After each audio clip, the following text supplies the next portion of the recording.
alaikum. Today we have gathered in the rain from multiple cities in the United States for one cause. Because 100 years ago, it was going to be another beautiful day in the cemetery of Jannatul Baqee.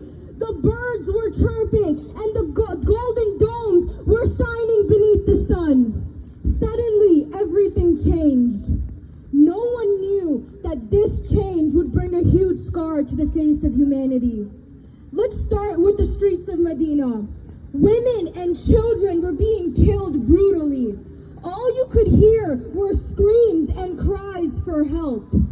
Own bin Hashim writes of the destruction of Baqee, and he says, "Before me, the valley appeared to be paved with corpses.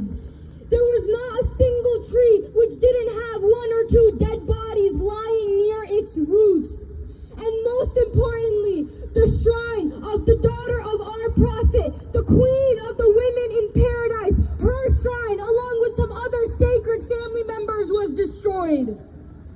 Who are these oppressors? These oppressors are the criminal family of Ali Saud. They have successfully checked off every possible human right violation, and yet they are standing freely and on the throne of Hijaz or Saudi Arabia today. During the COVID-19 pandemic, when the courtyards of Karbala, of Najaf, of Mashhad, and the Kaaba, when they were empty, our hearts were yearning to fill those empty courtyards. But has anyone stopped to wonder that Jannatul Baqee has been empty for 100 years without a single candle to light the grave of Zahra or her family? I have been coming to this protest from before I could even speak. Every year, we hope this protest would be our last. We hope that by the next year, we would be able to witness Our Lady Zahra's grave have a dome. But how unfortunate is it that over a decade later, I am standing here before you today, and not even a candle has been lit in Jannatul Baqee. Growing up, me and my friends would tell each other that by the following year, we will go and rebuild Baqee ourselves. Because even at a very tender age, we realized that Saudi Arabia was the villain that was crushing our hopes and dreams of seeing Our Lady Zahra's grave have a dome. But the unfortunate irony is that the lady who stood up for women's rights back in her day is the same lady whose grave women are not allowed to pay respects to or visit. Why? Because according to the Ali Saud, carrying the self-made Wahhabi ideology of their pathetic ancestors, they're okay with being murderers, they're okay with being oppressive to humanity, they're okay with being terrorists. But no, according to these hypocrites, we cannot build a shrine around the daughter of the Prophet's grave because that is shirk. Did Allah ever call this bid'ah? No. Muslims and Sunni, we never had a problem with shrines being built around graves. Then why is the Ali Saud, the kingdom of Saudi Arabia, making their own religion and forcing Muslims like you and I to follow it? This is not fair. We asked the ambassador and the doormat representative standing inside, hiding inside the Saudi embassy. Do you have an answer for this? Yeah, didn't think so. Muslims, if someone were to step into your masjid with shoes, step onto your musalla with shoes, you get offended. But over here, they destroy the grave of your prophet's daughter and you're silent? If someone were to say, "This is my mother's grave," wouldn't you show it some respect? But what about the mother of all mothers, Fatima Zahra?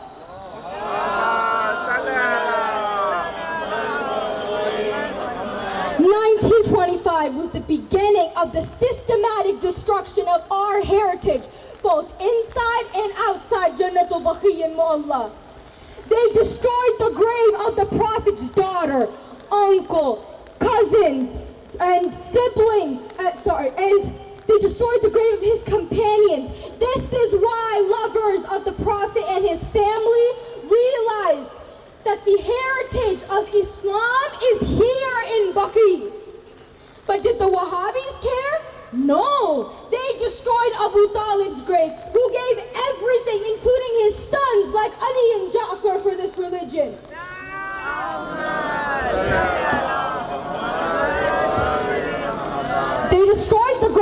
Khadija, who gave her entire wealth, everything for Islam. These are the backbones of our religion that Saudi Arabia is trying to erase.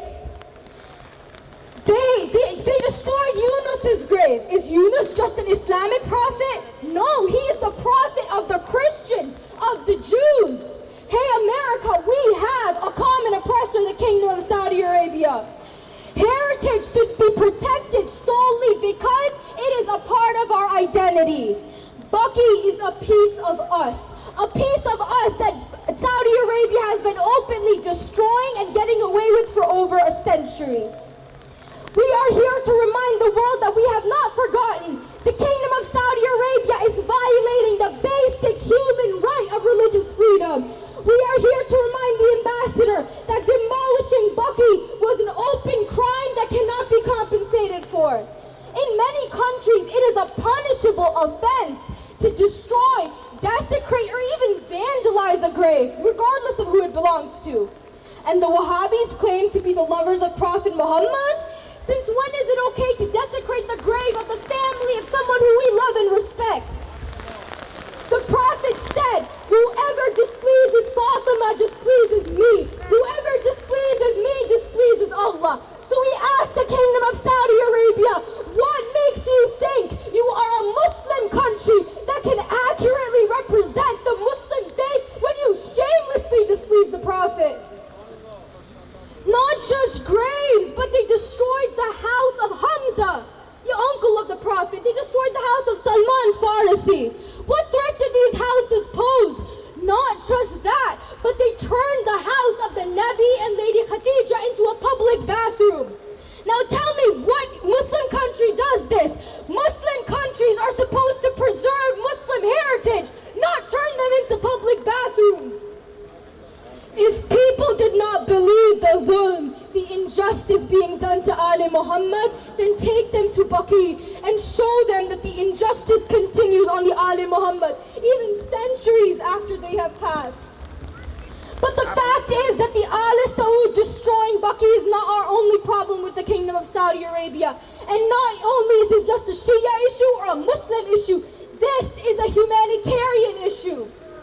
I don't need to mention how many people Saudi Arabia is responsible for killing and torturing. And sure, I don't need to mention how the Kingdom of Saudi Arabia is responsible for major terrorist organizations like Al-Qaeda and ISIS. And I don't need to mention how because of their actions, Muslims like you and I face Islamophobia all around the world today. Yes, the Kingdom of Saudi Arabia, what we all thought was a Muslim country, is the biggest enemy as Shias, as Muslims, and as humans. They are the biggest threat to Muslim lives, heritage, and legacy. And we regularly hear that Saudi Arabia is oppressive towards women. We hear that until recently, they had a problem with women driving, achieving higher education, etc. And they have an everlasting issue with women visiting graveyards. But my question for all of you here today is, why have they for centuries been oppressive to women? Why are they restricting women in areas Islam told them not to? And most importantly, why are they so scared of women having rights? Because they know that there is a woman in history whose legacy they are desperately trying yet failing to erase, who stood up against the injustice being done to women at her time. They think that by destroying Baqee, by not letting us rebuild Baqee, and by restricting women's access to the grave of Zahra, they think that we will forget them. Little do they know we will come here every year. Every voice they are trying to suppress will be amplified. Bibi Fatima was that woman who was never given peace. This ummah has betrayed her from the second the Prophet died until today. She taught us how to stand up for our rights. So it is of the utmost importance that today, when her rights are being violated, we stand up against the oppressors of her time and our time. We've been protesting all around the world for years, and people tell us that we should be concerned, we should be outraged, and we should be upset, but we shouldn't do anything about it. Imam Hussein said that those who are silent when others are oppressed are guilty of oppression themselves. So today we come to demand accountability. We come to demand answers. We come to demand our rights and heritage back. Lady Fatima knew she was never going to get Fidak back, but that didn't stop her from standing against the oppressors of her time. We are here to prove that they can try to destroy Our Lady's legacy, but we will come back year after year, stronger and larger than the year before, until we see Baqee rebuilt. Today we will draw a line in the sand and we say no more. We will not allow you to get away with ignoring basic human rights of decency. We will not allow you to get away with cold murder and destroying Muslim heritage. Baqee is a symbol of faith, a symbol of hope, and a symbol of humanity. Days pass into weeks, weeks pass into months, and now a century has passed.